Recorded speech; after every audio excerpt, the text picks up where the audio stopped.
Pandey classes को join करने के लिए हमारे YouTube channel Pandey classes by Parikshit Pandey को सब्सक्राइब करें। गुड इवनिंग साथियों, मैं परीक्षित पांडे एक बार फिर से आप सभी का आपके अपने इस YouTube channel Pandey classes by Parikshit Pandey में तहे दिल से हार्दिक अभिनंदन एवं स्वागत करता हूं। तो साथियों, आज मैं आप लोगों के लिए इंग्लिश की क्लास लेकर के उपस्थित हुआ हूं, जिसमें मैं आप लोगों को इंग्लिश की क्लास में नरेशन में आप लोगों को पढ़ा रहा था। तो नरेशन में मैंने आप लोगों को इंपरेटिव सेंटेंस तक मैंने आप लोगों को पढ़ा दिया था। आज मैं आप लोगों के लिए ऑब्जेक्टिव सेंटेंस लेकर के उपस्थित हुआ हूं। ऑब्जेक्टिव सेंटेंस जिसका अर्थ है इच्छा सूचक वाक्य। तो आपको नरेशन में आज आपको मिलेंगे ऑब्जेक्टिव सेंटेंस इच्छा सूचक वाक्य क्या है ये तो जानते ही हैं। अब इसमें हम आपको बताने वाले हैं इच्छा सूचक वाक्य हल कैसे होगा, अर्थात इसका इनडायरेक्ट स्पीच कैसे बनता है, किस तरीके से होता है। वीडियो में लास्ट तक बने रहेंगे। एक क्लास 8 से लेकर के क्लास 12 तक सभी विद्यार्थियों के लिए है। ठीक है साथियों, तो देखो ध्यान दीजिएगा, जैसे यहाँ पे लिखा हुआ है कि ध्यान रखना, अगर हमारी आरवी पास्ट में हो, यदि हमारी आरवी पास्ट में हो और आरएस का सेंटेंस, आरएस समझ रहे हैं, सिंगल कामा के अंतर्गत लिखा गया सेंटेंस आरवी होता है और डबल इन्वर्टेड कामा के अंतर्गत जो होता है डबल इन्वर्टेड कामा बंद सेंटेंस होता है वो आपका होता है आरएस। क्या होता है? आरएस। ठीक है साथियों, तो इसमें कैसे होता है जरा ध्यान दें। जब हमारी आरवी पास्ट में हो और आरएस का सेंटेंस ऑब्जेक्टिव सेंटेंस के अंतर्गत हो और उसमें शुभ कामना का भाव व्यक्त हो, तब ऐसी स्थिति में उसका इनडायरेक्ट बनाते समय आरबी के सेड या सेड टू को, तो साथियों आरबी के सेड या सेड टू को आप विश्ड में बदल देते हैं। किसमें? विश्ड में बदल देते हैं और कामा डबल इन्वर्टेड कामा की कनेक्टिंग वर्ड दैट का प्रयोग करते हैं और वाक्य के कर्ता को लिखने के बाद अर्थात आरएस के सब्जेक्ट को लिखने के बाद मे को माइट में बदल करके लिख देते हैं। तो जरा सा हम इसका नियम पहले पेश कर देते हैं आपके सामने। तो साथियों ले चलते हैं आपको आगे की ओर। देखो आपके सामने रूल लिखा हुआ है। रूल आपके सामने लिखा हुआ इसलिए आता है ताकि आपको टाइम कम लगे, आपकी एमबी कम लगे। ठीक है साथियों, तो इसमें दे रखा है आपको, कहा है कि जब हमारी आरवी पास्ट में हो, रूल नंबर फर्स्ट है जब हमारी आरवी पास्ट में हो और आरएस का सेंटेंस ऑब्जेक्टिव सेंटेंस के अंतर्गत हो और उसमें शुभ कामना का भाव व्यक्त हो, तब उसका इनडायरेक्ट बनाते समय आरबी के सेड या सेड टू को विश्ड में बदल देते हैं और कनेक्टिंग वर्ड दैट का प्रयोग करते हैं और उसके बाद नाउन या प्रोनाउन के बाद मे को माइट में बदल करके लिख देते हैं। ध्यान रखना क्या कहा है, जब हमारी आरवी पास्ट में हो, आरएस का सेंटेंस ऑब्जेक्टिव सेंटेंस के अंतर्गत हो और उसमें शुभ कामना का भाव व्यक्त हो, तब उसका इनडायरेक्ट बनाते समय बच्चों आरबी के सेड या सेड टू को विश्ड में बदल देंगे। किसमें? विश्ड में बदल देते हैं और कनेक्टिंग वर्ड या कंजंक्शन दैट का प्रयोग करते हैं और नाउन या प्रोनाउन के बाद, मतलब जो आरएस का सब्जेक्ट होगा उसे बदलने के बाद मे को माइट में बदल करके लिख देते हैं। तो चलिए साथियों लेते हैं सबसे पहले एग्जांपल। यहाँ लिखा हुआ है आपके सामने, जैसे ही said to me, he said to me, comma double inverted comma, may you live long। इसमें इंटरजेक्शन का सिंबल लगा हुआ होता है लास्ट में। ठीक है, इंटरजेक्शन मार्क लगा होता है। यहाँ लिखा हुआ है he said to me, उसने मुझसे कहा, एक कामा मीन्स की may you live long, मतलब आप दीर्घायु हो। आप क्या हो? दीर्घायु हो या आपकी उम्र लंबी हो। साथियों इसमें कहा है कि आपकी उम्र लंबी हो या आप दीर्घायु हो। क्या करेंगे? सबसे पहले इस ही सेड या सेड टू को आप विश्ड में बदल देंगे, ये हो जाएगा ही सेड या सेड टू को बदल देंगे किसमें? विश्ड में। विश्ड ऑब्जेक्ट कौन है? मी, कॉमा डबल इन्वर्टेड कामा जो कनेक्टिंग वर्ड क्या लगाना होता है? दैट। अब देखो हमारी आरएस है, क्या है? आरएस। आरएस का जो सब्जेक्ट है यू, कौन है? यू। यू जाएगा सीधे सीधे इस मी के पास। किसके पास? मी के पास। तो जब मी के पास जाएगा तो ये बन जाएगा क्या? आई। क्या बनेगा? आई। उसी को मैंने यहाँ लिखा है कि नाउन या प्रोनाउन के बाद, बच्चों प्रोनाउन है, ठीक, तो प्रोनाउन है, इस प्रोनाउन के बाद में मे को माइट में बदल करके लिख देते हैं। मे को माइट में बदल करके लिख देते हैं। और लास्ट में फुल स्टॉप का प्रयोग करते हैं। लास्ट में फुल स्टॉप का प्रयोग करते हैं। ठीक है साथियों, तो ये समझ में आया। जैसे नेक्स्ट एग्जांपल आपके सामने हम लेते हैं। जैसे लिखा हुआ है कि आई सेड टू हर, मैंने उससे कहा, एक कामा में इसकी में जैसे आ गया आपके सामने, में you go to haven,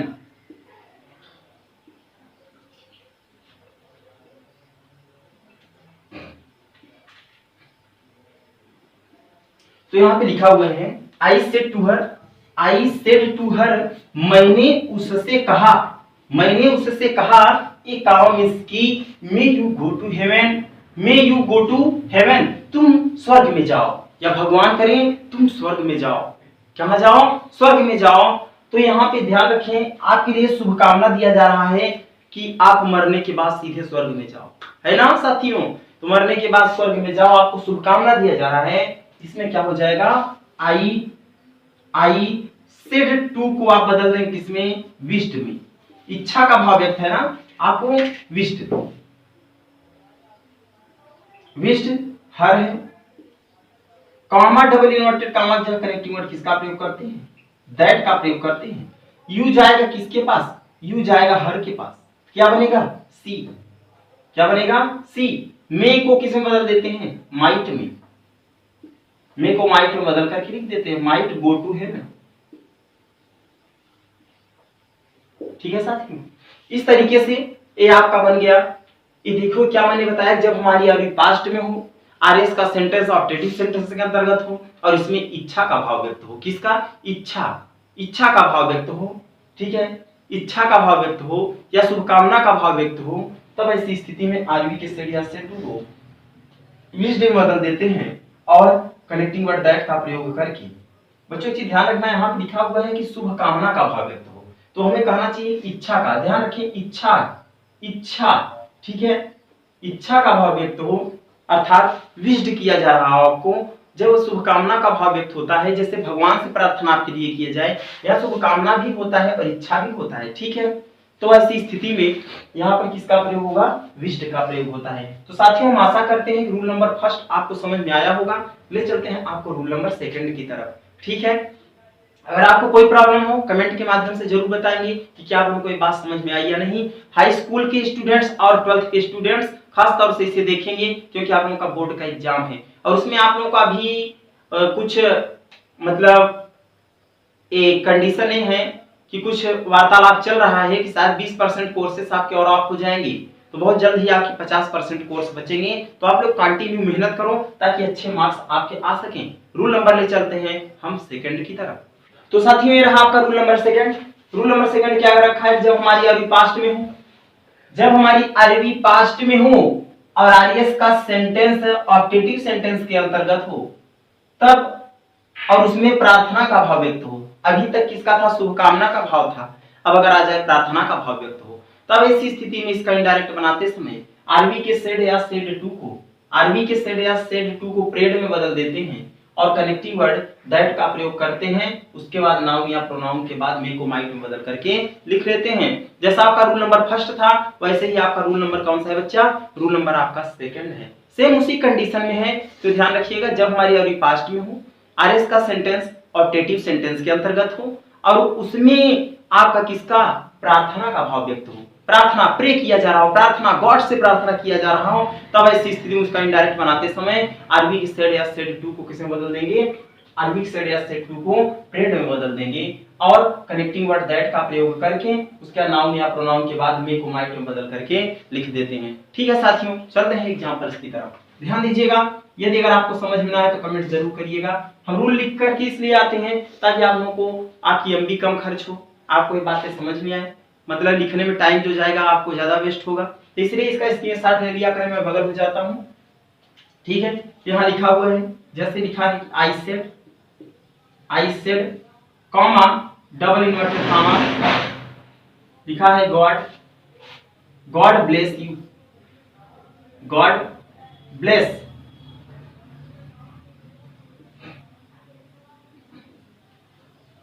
God bless you, या से कहते हैं गॉड ब्लेस दिस चाइल्ड।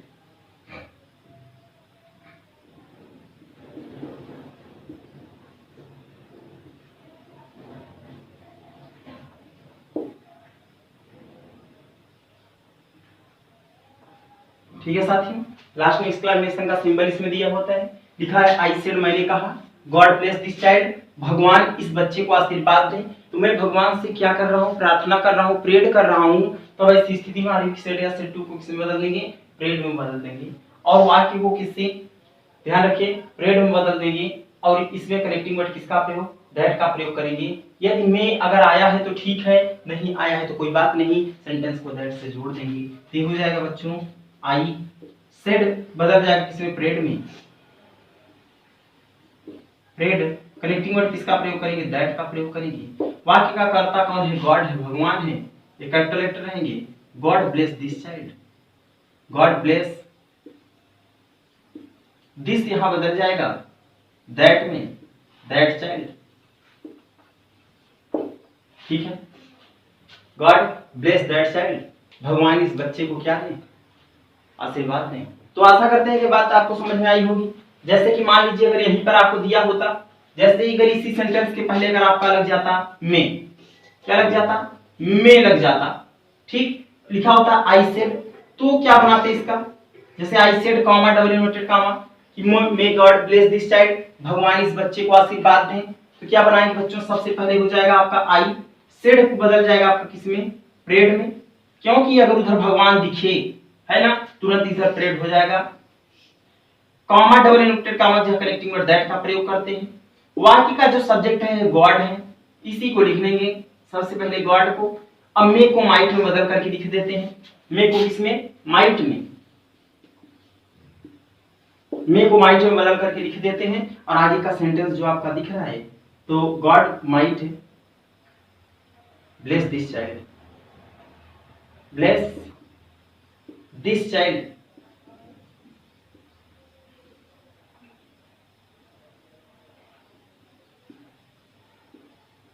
ठीक है साथियों, और जो यहाँ पे आपको दिस दिख रहा है, दिस को आप दैट में यहाँ चेंजेस कर सकते हैं, आप इसकी जगह आप दैट लिख सकते हैं।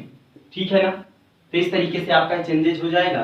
तो चलते हैं हम आपको नेक्स्ट एग्जांपल की तरफ। जैसे लिखा हुआ है कि I said to you, I said to you comma double inverted comma may God help this poor man,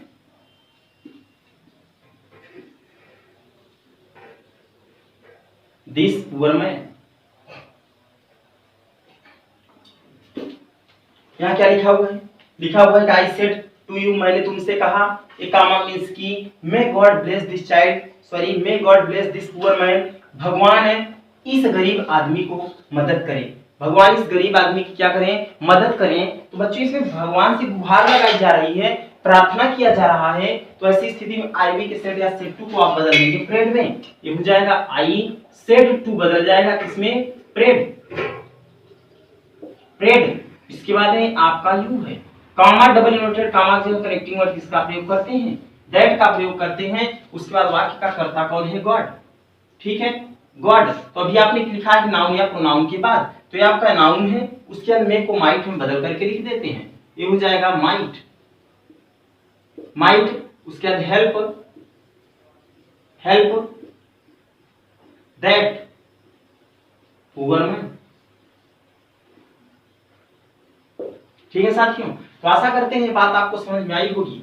तो आपको नेक्स्ट क्लास में आप लोगों के लिए लेकर के उपस्थित होऊंगा। इसमें अभी मैंने आपको रूल नंबर 2 तक बताया है। नेक्स्ट क्लास में आपको रूल नंबर 3, 4, 5 जो भी रूल्स हैं इसके, आपका ऑब्जेक्टिव सेंटेंस समाप्त कर देंगे। लेकिन आप लोग अगर वीडियो पसंद आए तो लाइक जरूर करिएगा, और यदि चैनल को सब्सक्राइब नहीं किए हैं तो चैनल को सब्सक्राइब करिएगा साथियों।